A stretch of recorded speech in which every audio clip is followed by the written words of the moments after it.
Assalamualaikum warahmatullahi wabarakatuh.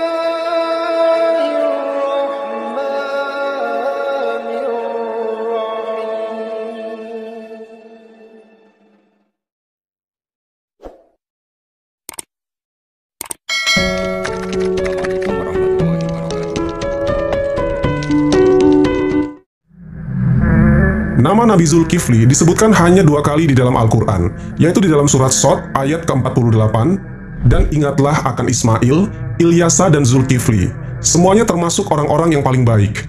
Kemudian di surat Al-Anbiya ayat ke-85, dan ingatlah kisah Ismail, Idris, dan Zulkifli. Semuanya mereka termasuk orang-orang yang sabar.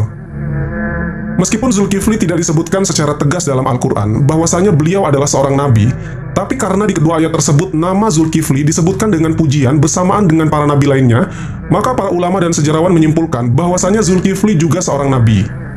Menurut pendapat dari Imam Ibnu Katsir, di dalam kitab tafsir Al-Quran Al-Azim, beliau menegaskan bahwa Zulkifli adalah seorang nabi utusan Allah Subhanahu wa Ta'ala, dengan alasan tidak ada seorang pun yang namanya disebut dalam deretan nama nabi-nabi kecuali dia adalah seorang nabi. Akan tetapi teman-teman, ada pula beberapa ulama yang menyebutkan bahwasanya Zulkifli bukanlah seorang nabi, akan tetapi beliau hanyalah seorang yang soleh dan adil. Di antara sekian banyak ulama yang berpendapat demikian adalah Imam Ibnu Jarir At-Tabari. Teman-temanku seiman, Zulkifli bukanlah nama sebenarnya, itu adalah sebuah julukan atau nama kehormatan yang diberikan untuk seseorang. Di dalam kitab Ibnu Katsir, nama asli dari Zulkifli adalah Basyar atau Bisyar. Disebutkan juga di sana bahwa Nabi Zulkifli adalah putra dari Nabi Ayub alaihissalam. Jadi, nasab beliau adalah Basyar bin Ayub. Nasab lengkapnya, Basyar bin Ayub bin Amus bin Tawah bin Rum bin Ais bin Ishaq bin Ibrahim al-Khalil. Beliau hidup sekitar abad ke-16 sampai 15 sebelum Masehi dan diutus Allah Subhanahu wa Ta'ala kepada suatu kaum yang bernama Arami atau Amori. Kaum ini adalah bangsa Rum, yang ketika itu mereka tinggal di wilayah sekitar Damaskus, Syria, dan Yordania. Di sanalah Nabi Zulkifli melanjutkan tugas kenabiannya dari ayahnya yaitu Nabi Ayub. Ini pendapat dari Imam Ibnu Katsir. Namun, para ulama lain ada yang berbeda pendapat tentang kapan masa diutusnya Nabi Zulkifli ini. Kalau menurut Imam Ibnu Jarir At-Tabari, Nabi Zulkifli ini adalah penerus dari Nabi Ilyasa yang hidup sekitaran abad ke-9 Masehi. Namun, antara Imam Ibnu Katsir dan Imam Tabari sama-sama menyebutkan bahwasanya Nabi Zulkifli adalah salah seorang raja di negeri Syam. Kisahnya begini teman-teman. Ada sebuah negeri di Syam yang dipimpin oleh seorang raja soleh. Raja ini merupakan salah seorang nabi yang diutus Allah Subhanahu wa Ta'ala. Beliau bernama Raja Ilyasa atau Nabi Ilyasa. Ketika itu Nabi Ilyasa sudah sangat tua dan beliau tidak memiliki anak laki-laki sebagai penerusnya. Maka ketika itu Nabi atau Raja Ilyasa ini mengumpulkan rakyatnya di suatu tempat. Kemudian Nabi Ilyasa berkata, "Wahai kaumku, saat ini aku sudah sangat tua dan tidak memiliki pengganti di kerajaan ini. Aku akan menunjuk salah seorang di antara kalian untuk menjadi penggantiku selagi aku masih hidup, dan agar aku bisa melihat bagaimana kerjanya. Siapa yang mau menerima 3 hal dariku, maka aku akan tunjuk dia sebagai penggantiku.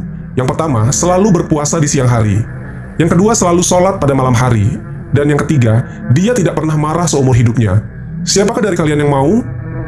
Tapi rupanya teman-teman, ketika itu tak ada seorang pun yang tunjuk tangan, karena dinilai tugas dari Nabi Ilyasa itu terlalu berat. Makanya orang-orang dari kaumnya dirasa tak sanggup melakukannya. Mereka pun saling tatap-tatapan satu sama lain, berharap salah seorang di antara mereka ada yang tunjuk tangan.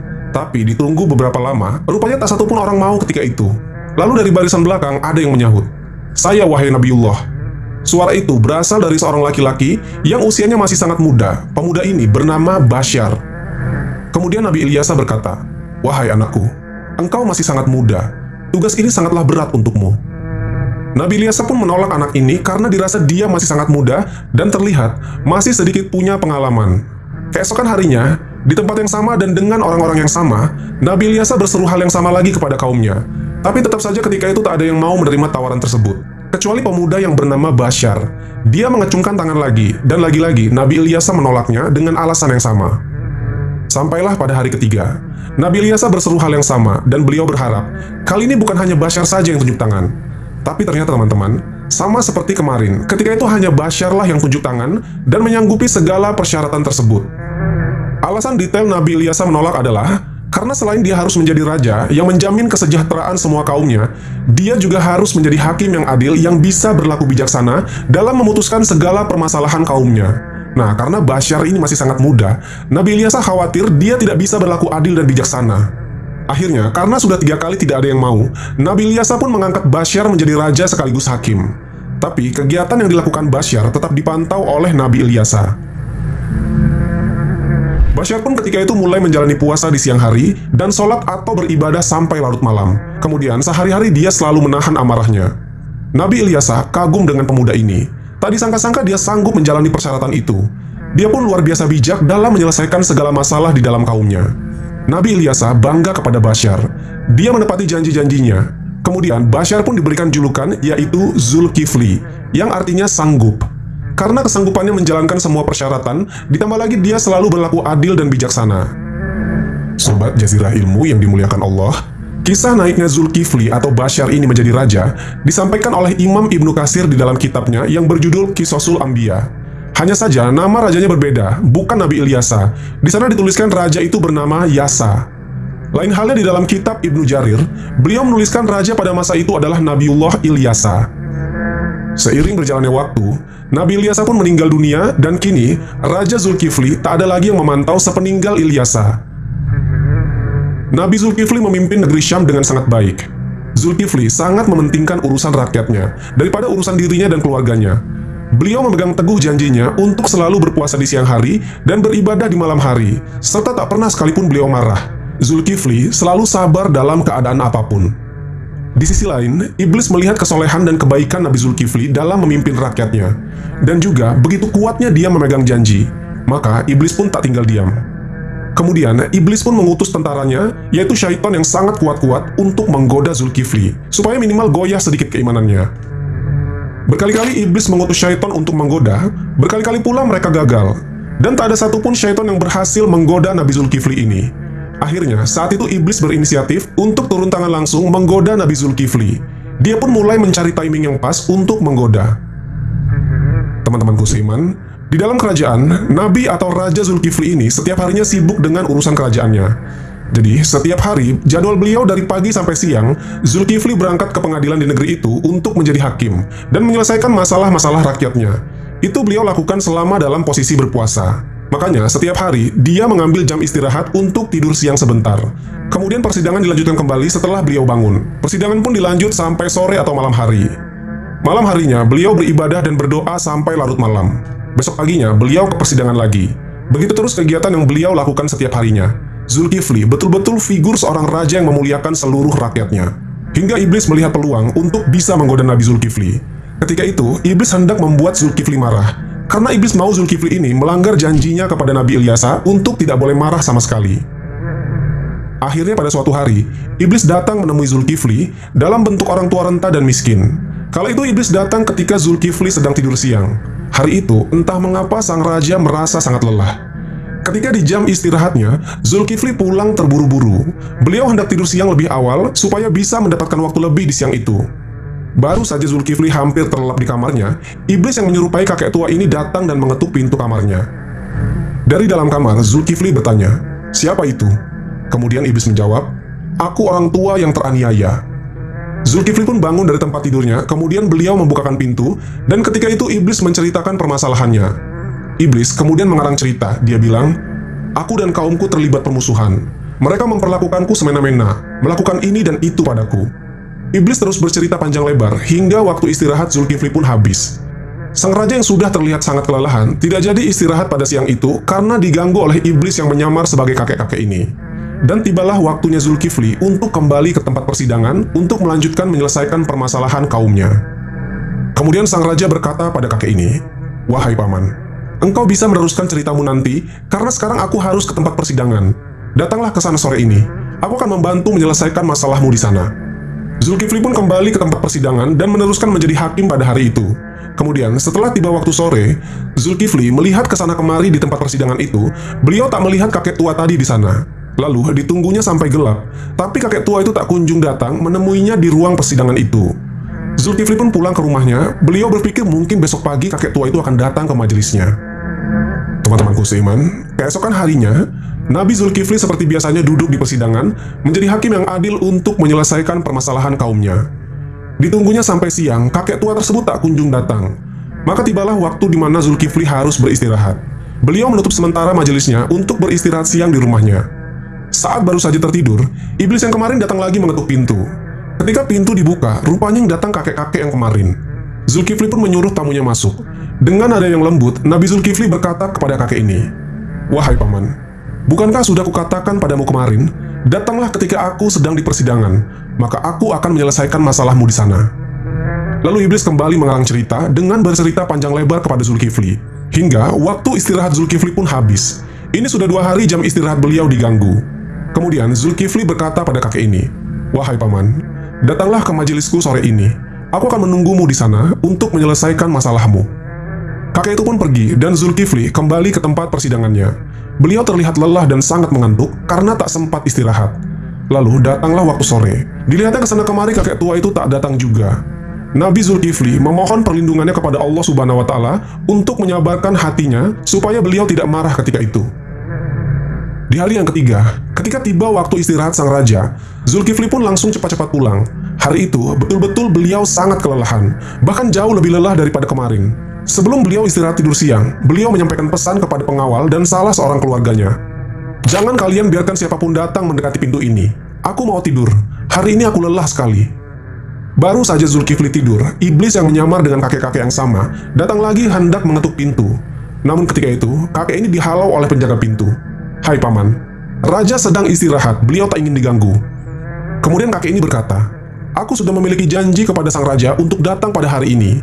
Tapi penjaga pintu tetap melarangnya dan menyuruh kakek itu untuk menunggu waktu istirahat sang raja selesai.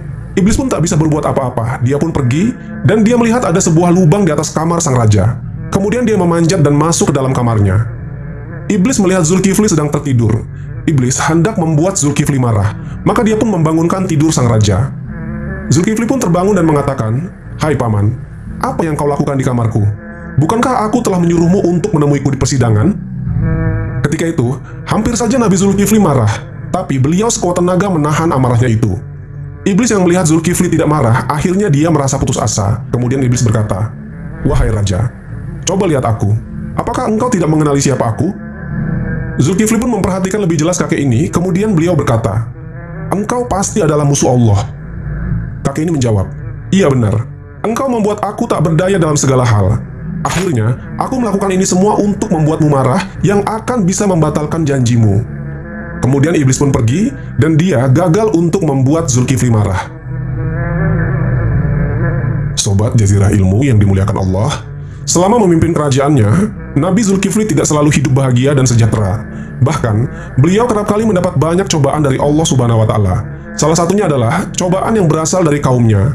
Beberapa orang kaumnya ketika itu mencoba menentang dan memberontak pada kekuasaannya, hingga orang-orang tersebut berniat menghancurkan kerajaan Nabi Zulkifli. Mereka berharap Zulkifli turun dari jabatannya sebagai raja. Akhirnya, Nabi Zulkifli memerintahkan kepada kaum yang mendukungnya untuk ikut berperang melawan kalangan pemberontak. Walaupun sebagian besar dari kaumnya tak mau ikut dalam peperangan itu. Alasannya adalah karena mereka takut mati di medan perang. Karena alasan inilah, pasukan yang dimiliki Zulkifli jumlahnya sangat amat sedikit. Dan jika dipaksa berperang melawan pemberontak sekarang, bisa dipastikan Zulkifli akan kalah. Ketika itu kaumnya yang tak mau ikut berperang memberikan syarat yang terbilang mustahil, yaitu agar saat bertempur mereka ada jaminan akan tetap hidup dan tidak terbunuh sama sekali di medan peperangan. Lalu Nabi Zulkifli pun berdoa dan memohon pertolongan kepada Allah Subhanahu wa Ta'ala. Beliau mendoakan agar segenap kaumnya diberikan keselamatan saat melawan para pemberontak. Tentu saja teman-teman, doa dari seorang nabi pasti diijabah oleh Allah Subhanahu wa Ta'ala. Pecahlah pertempuran antara pasukan Nabi Zulkifli yang terdiri dari pasukan rakyat jelata melawan pasukan pemberontak. Pertempuran ini terjadi cukup sengit, dan di pertempuran ini Allah Subhanahu wa Ta'ala kabulkan doa dari Nabi Zulkifli. Tak ada satupun anggota pasukan yang tewas dalam pertempuran waktu itu. Sekaligus ini menghasilkan kemenangan atas Nabi Zulkifli dan pasukannya. Menurut dari para ulama, selain kesabaran yang luar biasa, doanya atas peperangan tersebut diabadikan menjadi salah satu mukjizat Nabi Zulkifli alaihissalam. Beberapa waktu setelah perang tersebut, kondisi kerajaan Nabi Zulkifli merasa sangat tentram dan sejahtera. Terlebih lagi dipimpin oleh seorang raja yang adil dan bijaksana, serta rajanya hidup dalam kesederhanaan dan lebih mementingkan kesejahteraan rakyatnya. Di dalam kitab tafsir Imam At-Tabari yang meyakini Nabi Zulkifli adalah penerus dari Nabi Ilyasa, Tapi ada pula sebagian ulama lain yang beranggapan bahwasanya Nabi Zulkifli ini adalah orang yang sama dengan Nabi Yehezkiel atau Nabi Hizkil yang kisahnya pernah kita ceritakan di video beberapa waktu lalu. Karena Nabi Yehezkiel meninggal di Babilonia dan dimakamkan di sebuah tempat yang tempat tersebut bernama Al-Kifl di kawasan Irak. Abdullah Yusuf Ali dalam The Holy Quran menyebutkan bahwa kata Kifli adalah bentuk Arab dari Yehezkiel yang berbahasa Ibrani, sehingga menurut pendapat ini Zulkifli bukanlah julukan, melainkan nama asli. Terlepas apakah pendapat ini benar atau tidak, menurut para ulama seperti At-Tabari, Ibnu Katsir, Ibnu Ishaq, dan Ibnu Qutaibah memandang Yehezkiel sebagai Nabiullah. Bahkan Ibnu Katsir dalam kitabnya Qisasul Anbiya mengisahkan kisah Nabi Zulkifli dan Nabi Yehezkiel dalam dua cerita yang berbeda. Artinya, kisah Zulkifli sendiri dan kisah Yehezkiel sendiri.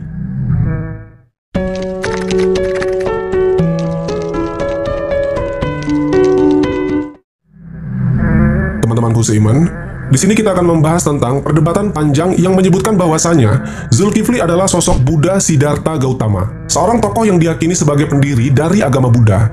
Siddhartha Gautama diperkirakan hidup pada antara abad ke-6 sampai 4 sebelum Masehi. Ada yang berpendapat Buddha itu adalah Nabi Zulkifli. Ada pula yang mengatakan dia adalah Nabi Idris. Dan bahkan ada pendapat juga bahwa Buddha adalah Nabi Khidir. Pendapat ini didasari karena kata Kifl dianggap bentuk Arab dari kata Kapil, kependekan dari Kapilawastu, yang merupakan ibu kota Sakya dan tempat tinggal Siddhartha Gautama sebelum dia meninggalkan istana. Anggapan bahwasanya sosok Buddha adalah Zulkifli diantaranya disebutkan oleh Hamid Abdul Qadir dalam karyanya Buddha the Great, His Life and Philosophy. Beliau menyimpulkan prinsip-prinsip hidup yang dijalankan Nabi Zulkifli memiliki persamaan dengan filosofi hidup yang diajarkan Siddhartha Gautama. Pendapat ini diperkuat juga oleh seorang ahli tafsir yang bernama Al-Qasimi yang menafsirkan surat At-Tin. Demi buah tin dan buah zaitun, demi gunung Sinai, dan demi negeri Mekah yang aman ini, sungguh kami telah menciptakan manusia dalam bentuk sebaik-baiknya. Tafsir ayat ini menurut Al-Qasimi, pertama, Allah Subhanahu wa Ta'ala bersumpah dengan pohon At-Tin, tempat Buddha mendapatkan wahyu dan menjadi rasul. Lalu dari situlah lahir agama Buddha. Ayat kedua, Allah Subhanahu wa Ta'ala bersumpah dengan pohon Az-Zaitun, yaitu tempat Isa diangkat menjadi nabi dan rasul. Maka lahirlah agama Kristen. Tafsir ayat ketiga, Allah Subhanahu wa Ta'ala bersumpah dengan Bukit Sinai, tempat Nabi Musa mendapat mandat dari Allah Subhanahu wa Ta'ala untuk menyelamatkan Bani Israel. Lalu lahirlah agama Yahudi. Tafsir ayat keempat, Allah Subhanahu wa Ta'ala bersumpah dengan negeri yang aman, Al-Balad Al-Amin, yaitu kota Mekah, tempat Nabi Muhammad SAW mendapat wahyu. Maka lahirlah di sana agama Islam. Dalam tafsir tersebut timbul sebuah pertanyaan, kenapa Buddha dan Kristen disebut lebih awal, sementara Yahudi dan Islam disebut paling akhir? Ibnu Taimiyah mengatakan bahwa penyebutan agama Buddha paling awal dilihat dari jauhnya agama ini dari kebenaran. Kemudian disusul agama Kristen dan Yahudi yang lebih mendekati kebenaran. Sedangkan Islam disebut di sana paling terakhir karena kesempurnaan dan kebenarannya itu sendiri. Perlu diketahui teman-teman, Ibnu Taimiyah merupakan ulama yang memiliki cakrawala yang begitu luas. Kritiknya terhadap tokoh-tokoh filsafat, kalam, fikih, tasawuf, sejarah, dan ulasannya mengenai agama lain tentunya lahir dari sumber bacaannya yang melimpah. Tapi ada pendapat lain yang mengatakan bahwasanya Buddha dihubungkan dengan Nabi Khidir. Itu terdapat dalam Al-Milal wa An-Nihal yang ditulis oleh ulama yang bernama Asy-Syahrastani. Beliau mengatakan, jika memang ajaran-ajaran yang mereka jelaskan ini benar, sosok Buddha ini tentunya mirip sekali dengan Nabiullah Khidir alaihissalam dalam keyakinan orang Islam. Teman-temanku seiman, yang menyatakan bahwasanya Buddha adalah Nabi Idris adalah karena keduanya memiliki banyak kesamaan. Yang pertama, seorang bikhu harus memakai jubah yang dibuat sesuai ketentuan. Ini adalah peraturan dari kebikhuan yang harus ditaati oleh semua bikhu. Hal ini menjadi dasar bahwasanya Siddhartha telah merancang sendiri busana kebikhuan yang akan dipergunakannya nanti di pertapaannya. Kisah Anuruddha Thera Dhamma menjelaskan bahwa menjahit memang salah satu keahlian para bikhu. Dalam kitab Mustadrak Al-Hakim dari Ibnu Abbas berkata, Daud adalah seorang pembuat perisai, Adam adalah seorang petani, Nuh adalah seorang tukang kayu, Idris adalah seorang penjahit, dan Musa adalah penggembala. Siddhartha Gautama adalah seorang pangeran, putra dari Raja Sudodana. Pada saat usia 7 tahun, Pangeran Siddhartha mempunyai 3 kolam bunga teratai, yaitu kolam bunga teratai berwarna biru atau upala, kolam bunga teratai berwarna merah atau paduma, dan kolam bunga teratai berwarna putih atau pundarika. Kata Asider atau Sidrah atau Sidar atau Idris merujuk pada arti atau makna bunga teratai ini merupakan hal yang patut dipertimbangkan lebih lanjut. Ditambah lagi kisah sang Buddha yang menemui kesempurnaannya menuju para nirwana. Sama persis dengan apa yang dialami oleh Nabi Idris, yaitu mencapai jannahnya Allah Subhanahu wa Ta'ala tanpa melalui kematian terlebih dahulu. Pada suatu malam, Pangeran Siddhartha memutuskan untuk meninggalkan istananya. Kemudian dia bertekad untuk menjalani hidup sebagai pertapa. Dan tepat pada usia 40 tahun, beliau diangkat menjadi seorang nabi, sebagaimana lazimnya nabi-nabi lainnya dalam Islam. Buddha Gautama juga, teman-teman, meramalkan kehadiran Nabi Muhammad SAW dengan menyebutnya sebagai Buddha Maitreya. Aku bukanlah satu-satunya Buddha sahaja. Selepas aku akan lahir seorang Buddha lagi yang dikenal dengan nama Maitreya. Dia akan memiliki banyak sifat-sifat mulia dan utama. Kalau anak muridku beratus-ratus, Maitreya tersebut beribu-ribu. Seorang sejarawan muslim yang bernama Al-Biruni pernah tinggal selama bertahun-tahun di India. Kemudian beliau menuliskan sebuah kitab yang dinamakan Al-Hind. Di dalam kitabnya tersebut, beliau mengatakan bahwa para penganut Buddha di India tidak pernah mengakui Buddha sebagai Tuhan. Mereka hanya berkeyakinan bahwasanya Buddha adalah seorang nabi. Wallahu a'lam bishawab. Jadi itulah kisah Nabiullah Zulkifli. Semoga kisah ini bermanfaat. Lebih dan kurangnya mohon dimaafkan. Yang benar datangnya dari Allah Subhanahu wa Ta'ala. Khilaf atau keliru itu datangnya dari saya pribadi sebagai manusia biasa. Sampai ketemu di kisah-kisah seru yang penuh makna selanjutnya. Saya akhiri. Wassalamualaikum warahmatullahi wabarakatuh.